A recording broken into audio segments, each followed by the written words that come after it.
Úgy tűnik, hogy vagy mégse indult el.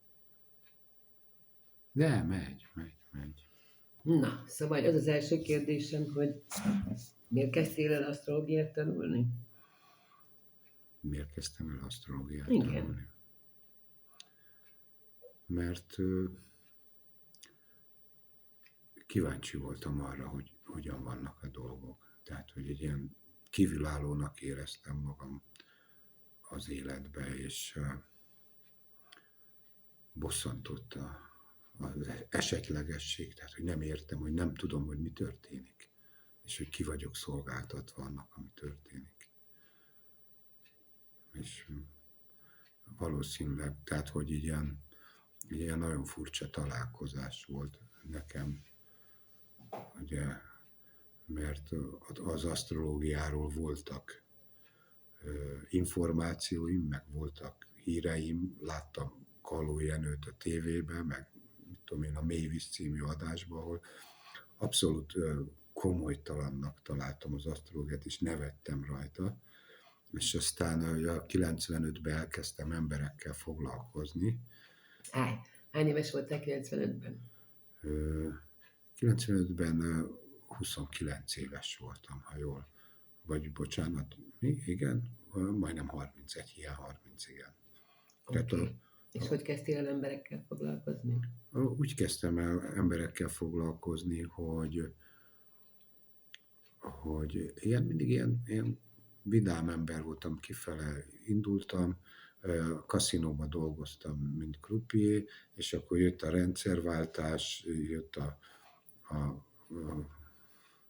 tehát, hogy így megszűnt, elvették a munkámat, tehát ami eddig a croupier-ként nem dolgozhattam tovább, és akkor jött egy ilyen megállás, egy ilyen az első harag az életnek, az első, ahogy megállított az élet az utamon, és nem engedett arra, amerre menni akartam, felgyűlt egy csomó energia, elkezdtem harcművészetekkel foglalkozni, de nagyon durván, tehát, hogy így tényleg így napi 2 edzéssel délelőtt délután, és akkor megjelentek ilyen energetikai érzetek, és akkor így lettem gyógymasször, így lettem orvosi gyógymasször, hogy elkezdtem ebben foglalkozni. Várjál, mi az, hogy megjelentek energetikai érzetek? Hogy így benne voltam a testemben, és még soha nem éreztem, hogy így a térbe benne élek, és érzékelem a teret, érzéseket, energiákat. Volt ilyen egész furcsa beszélgetéseim voltak, hogy elmentem valahova, és volt egy nagyon régi barát, mondtam neki, hogy nagyon sok tűzenergiát érzek ott, és akkor ez egy ilyen régi gyárépület volt, amit ilyen hobbi falmászok, ilyen falmászásra használtak, és utána egyszerűen így kiégett az egész hely, leégett, és akkor ezt amikor elmesélte nekem így 20 évvel később, és én így nem is emlékeztem rá, hogy ilyeneket mondtam, vagy hogy ilyenek történtek egyáltalán. Na várjál, azt, hogy érezted a tűz energiát, és akkor ez a tűz, ez mikor volt? Akkor volt, előtte volt, utána volt? Utána égett ki a hely. És elmentünk tehát nagyon-nagyon zavarodott volt ez a korszak, mert leültem egy padra, elkezdtem figyelni egy embert, ahogy megy, ahogy mozog. És akkor így elindultak ilyen történetek bennem. Tehát olyan, mintha valaki így mesélt volna egy ilyen történetet, és az volt a gondolatom, mondom, hogy biztos megbolondultam. De aztán amikor a Rába-Patonán voltunk Szöke Andrással kín, és játszottuk, hogy mi vagyunk az adóvevő, így a fejünk fölött lógott a 100-as égő a diófáról egy madzagon, és így jöttek a falusiak. Kiderült, hogy ilyen igazlátásokért jöttek, mert hogy oda leült elém valaki, és akkor így megjelent az ő története, például a vértől, vagy a váratlan szituációtól elájuló mentőasszisztens, akinek epilepsziás testvére volt kiskorában, és mindig volt neki ez a lefagyott történet, vagy a kislány, aki olyan annyira tehetséges volt, de nem akart zongoraművész lenni, és ez állandó inhüvelygyulladása volt a két kezébe. És így ilyen másfajta érzésben éltem az életem, tehát egy olyan érzésben éltem az életem, hogy előbb jelent meg a fejembe egy gondolat, utána kezdett el kibontakozni egy érzés, és utána történt fizikailag. Tehát én például gondoltam valamire, és akkor egy hét múlva kiderült, hogy az, amit én gondolok, és lejátszottam a fejembe történetként, az valós történés volt az adott időben, ott a másik helyen, amit én láttam. És az olyan nagyon furcsa dolgok voltak, nem furcsa érzések voltak ebben. Tehát nem tudtad azt tovább csinálni, ami nagyon kényelmes volt, és dühöt éreztél, és harcművészetekkel kezdtél foglalkozni, és meg emberekkel. Hát elkezdtem iszonyatos kemény edzésmunkát végezni. Délelőtt 4 órás edzés, este 2 órás edzés, és közte egy ilyen átmenet, és akkor közben jött a masször tanfolyam, és közben akkor jöttek a... De várjál, de miért jött a masször tanfolyam? Mert valamit kellett csinálni, valamiért azt gondoltam, hogy az jó lesz nekem. Nem tudtam, hogy mit fog ez nekem hozni, vagy hogyan. Nem kinéztél egy masször tanfolyamot egy katalógusból, és elmentél? Kerestem, igen, és még meg is pályáztam, még akkor még nem is támogatta a munkahogyi központ, úgyhogy ki kellett fizetni. Volt a reményem, hogy nem kell kifizetni, hát ez 95-ben a 60 000 forint volt, nagyon sok pénz volt nekem akkor. És ez egy hosszú tanfolyam volt, vagy jó volt? Igen, ez egy 1,5 éves tanfolyam volt, amiből nagyon komoly elméleti képzése volt, tehát hogy sokáig gyúrtuk ezt a anatómiát, traumatológiát, reumatológiát, meg ortopédiát. Tehát ez a... De kik tanítottak? Orvosok tanítottak nem is emlékszem a nevére, a Szent István kórháznak a reumatológus főorvosnője, akkor a Gellért szállóba masszírozó Erzsi néni, vagy hogy volt. Fantasztikus, tehát hogy nagyon jó tanárokat szedtek össze, és ez a Debreceni Orvostudományi Egyetemnek a gyógytornász és gyógymasszőr főiskolai szaknak a fele volt a gyógymasszőri, az orvosi gyógymasszőri oldala. 1 év elmélettel és 9 hónap gyakorlattal. Azt hiszem valami ilyesmi volt. De akkor ez egy ilyen teljesen a hagyományos orvoslásnak a... Abszolút. És volt egy fiatal masször, talán Gábor, aki már ő belehozott már ilyen alternatív technikákat, meg nézőpontokat az egész. És akkor hogy jött, ezzel egy időben jött az is, hogy asztrológiát akarsz tanulni? Vagy hogy volt ez a kettő egymással? Nem egy időben jött.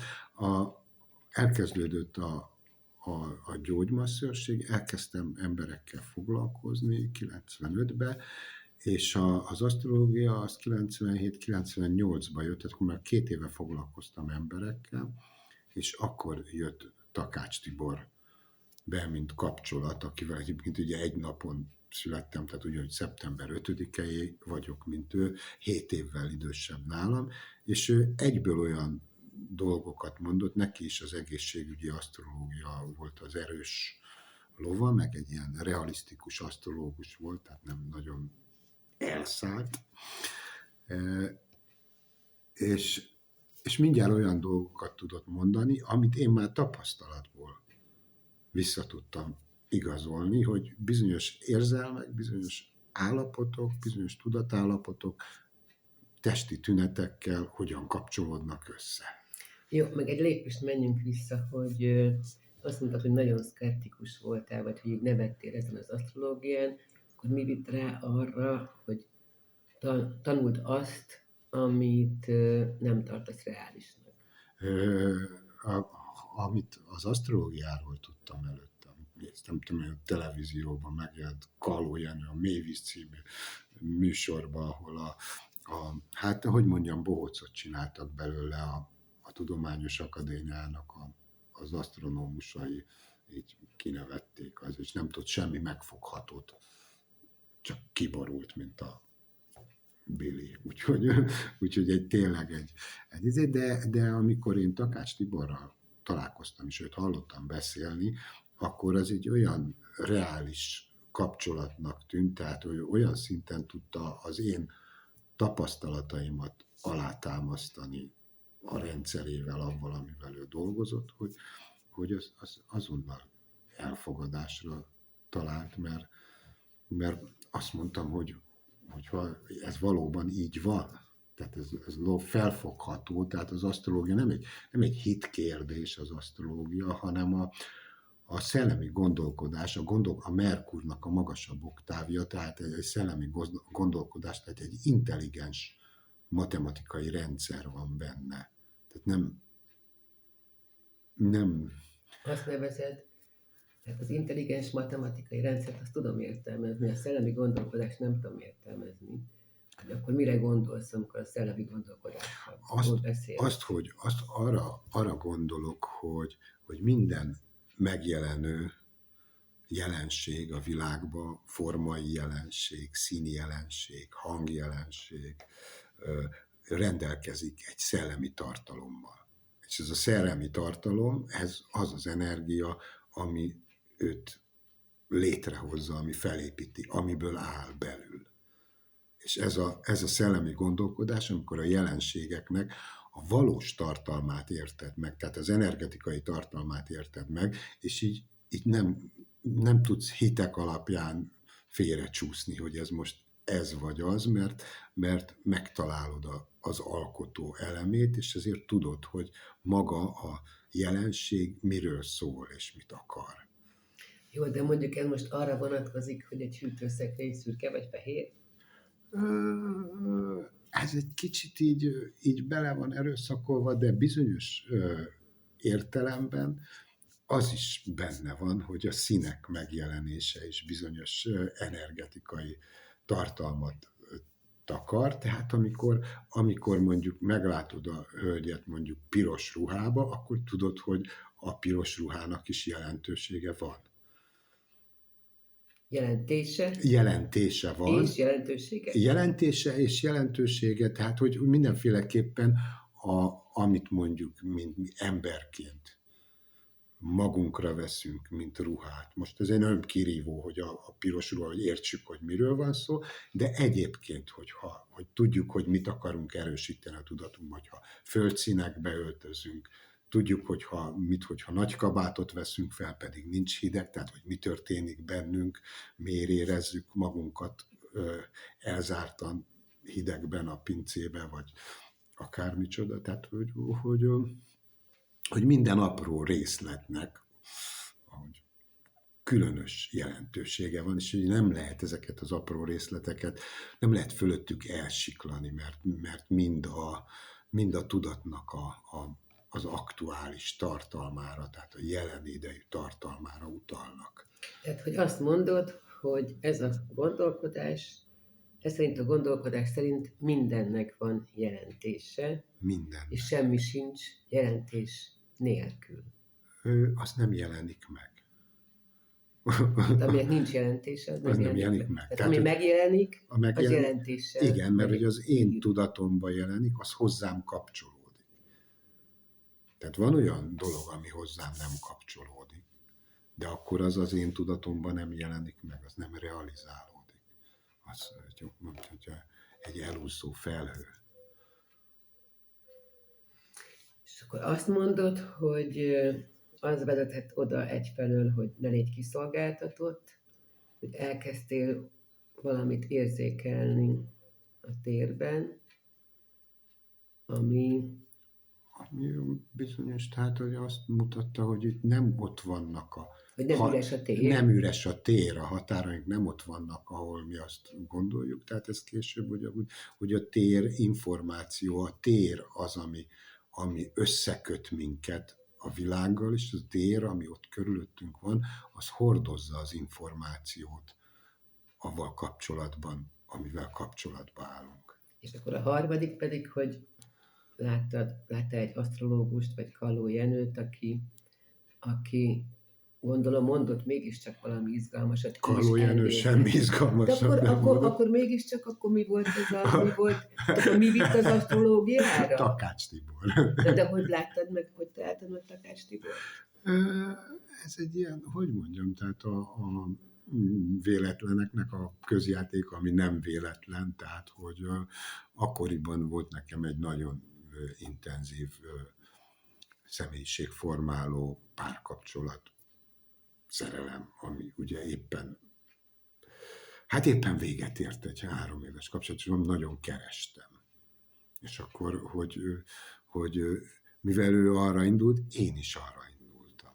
És akkor elmentem, és ugyanakkor onnan meg már megvolt, tehát, hogy becsatlakozott a kapcsolódás ebben, ahogy meghallottam akkor a 90-es évek végén a Sóterba Takács Tibort beszélni az asztrológiáról.